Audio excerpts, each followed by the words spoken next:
Breakfast, tiffin কিংবা snack টাইমে মজাদার আয়োজন মানে all time bread. Kushtia sugar mill 20 সালে মাড়াই মৌসুম স্থগিত করা হয়েছে। আমাদের মাড়াই মৌসুম যাতে পুনরায় চালু হয় এই দাবি নিয়ে আমাদের কুষ্টিয়াবাসীর প্রাণের দাবি, সুগার মিল শ্রমিক কর্মচারীর প্রাণের দাবি, আখ চাষিদের প্রাণের দাবি যে আমাদের পুনরায় কুষ্টিয়া সুগার মিল যেন পুনরায় চালু করা হয়, এটাই আমাদের দাবি।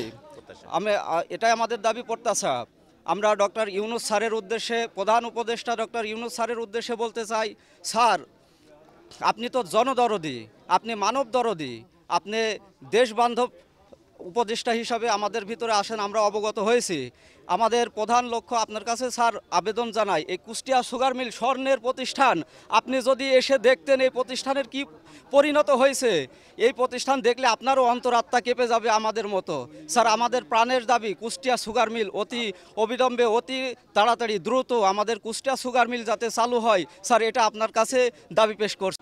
তৎকালীন ফ্যাসিবাদী আওয়ামী লীগ সরকার বাংলাদেশ চিনি ও খাদ্য শিল্প কর্পোরেশনের অধীনে 15টা সুগার মিল চালু ছিল। তার মধ্যে কুষ্টিয়া সুগার মিল সহ 6টি সুগার মিল মারাই কার্যক্রম স্থগিত করে।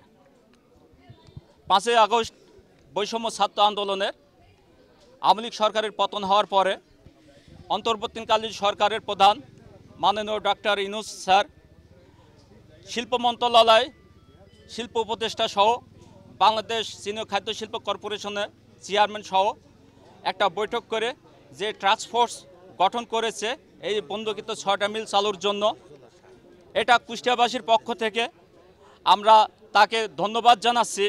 কিন্তু আমাদের কুষ্টিয়াবাসীর এই ঐতিহ্যবাহী একটা ভারী প্রতিষ্ঠান কুষ্টিয়া চিনির কল অবিলম্বে দ্রুত চালু করার ব্যবস্থা করার কারণে আমরা মানববন্ধন ও স্মারকলিপি প্রদানের আয়োজন করেছি। আমাদের প্রাণের দাবি অবিলম্বে কুষ্টিয়া সুগার মিল চালু করতে হবে।